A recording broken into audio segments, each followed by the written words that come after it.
குறி வச்சா எற விழணும், லிஸ்ட் போட்டு தூக்கும் விஜய், பாரபட்சமில்லாமல் பேரம் பேசும் மாஜி, இவருமா என்று சமூக வலைத்தளங்களில் அதிர்ச்சியாகவும் பார்க்கப்படுகிறது. சமீபத்திய அரசியல் நிகழ்வுகளும் விவாதங்களும் தன்னை சுற்றியே இருப்பதால் மகிழ்ச்சியில் இருக்கிறார் நடிகரும் தமிழக வெற்றிக் கழகத்தினுடைய தலைவருமான விஜய். ஏற்கனவே பல கட்சிகளில் இருந்து முக்கிய நிர்வாகிகள் தாவேகாவுக்கு வந்திருக்கும் நிலையில் மேலும் சில கட்சிகளில் இருந்து முக்கிய புள்ளிகளை இழுக்கும் முயற்சியானது நடைபெற்று வருகிறது. அதற்கான பலனும் கிடைத்திருப்பதால் உற்சாகத்தில் இருக்கிறது விஜயின் தரப்பு. நடிகரும் தமிழக வெற்றிக் கழகத்தினுடைய தலைவருமான விஜய் தீவிர அரசியலில் குதித்து ஒரு வருடம் கடந்துவிட்டது. இன்னும் ஒரு வருடத்தில் அரசியலில் முதல் பரீட்சையை எழுதி தயாராகி வருகிறார். 2026 சட்டமன்ற தேர்தல் விஜய் எதிர்கொள்ளும் முதல் தேர்தலாகும். இதற்கு முன்னதாக உள்கட்சி தேர்தல் உள்ளிட்டவற்றில் நேரடியாக இல்லாமல் விஜய் மக்கள் இயக்கத்தினர் களத்தில் இறங்கி சில பகுதிகளில் வெற்றியும் பெற்றனர். அந்த வெற்றி கொடுத்த உற்சாகத்தில் தற்பொழுது விஜய் கட்சியும் ஆரம்பித்திருக்கிறார்.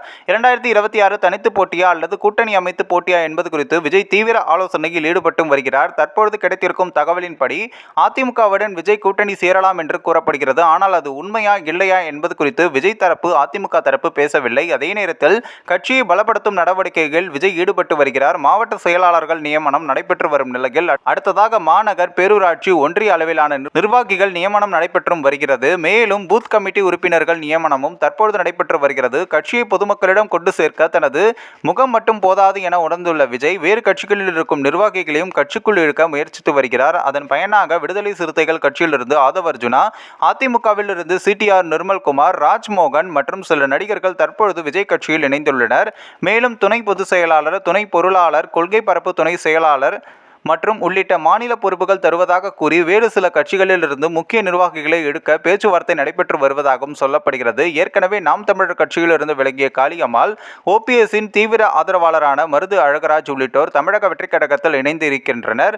மேலும் பல கட்சிகளில் அதிருப்தியில் இருக்கும் மக்களுக்கு தெரிந்த முகங்களை கட்சிக்குள் இழுக்கும் முயற்சியானது நடைபெற்று வருகிறது. அந்த வகையில் தமிழ் மாநில காங்கிரஸ் கட்சியில் இருக்கும் இளைஞரணி தலைவர் ஒருவரையும் காங்கிரஸ் கட்சியில் செல்வ பெருந்தகைக்கு எதிராக செயல்பட்டு வரும் சில முக்கிய தலைவர்களை கட்சிக்குள் இழுக்க பேச்சுவார்த்தை நடைபெற்று வருகிறது. அவர்களும் அதற்கு சம்மதம் தெரிவித்துள்ள நிலையில் கட்சியில் சேருவதற்கான சரியான நேரத்தை பார்த்து கொண்டிருப்பதாகவும் கூறப்படுகிறது. இது மட்டுமல்லாமல் விடுதலை சிறுத்தைகள் மற்றும் அதிமுகவின் ஒரு மூத்த முன்னாள் அமைச்சர், அவைத் தலைவராக இருந்த ஒரு நிர்வாகி உள்ளிட்டோரிடமும் பேச்சுவார்த்தை நடத்தப்பட்டு வருகிறது. மேலும் காங்கிரசிலிருந்து பாஜகவுக்கு சென்ற ஒரு பெண் நிர்வாகி தற்பொழுது தமிழக வெற்றிக் கழகத்தில் இணைய இருப்பதாகவும் கூறப்படுகிறது. இப்படி விஜய் தரப்புக்கு பல முக்கிய முகங்கள் தாவ இருக்கும் நிலையில் தமிழக அரசியலில் எதிர்பார்ப்பு எகிரி உள்ளது. இன்னும் சில நாட்களில் கட்சி இணைவு அறிவிப்புகள் அடுத்தடுத்து வரலாம் என்றும் எதிர்பார்க்கப்படுகிறது. இந்த ஒரு வீடியோ குறித்து உங்களுடைய கருத்துக்களை நீங்க மறக்காம கமெண்ட்ஸ்ல சொல்லுங்க. நம்ம ஏஷியாநெட் நியூஸ் தமிழும் தொடர்ந்து ஃபாலோ பண்ணுங்க.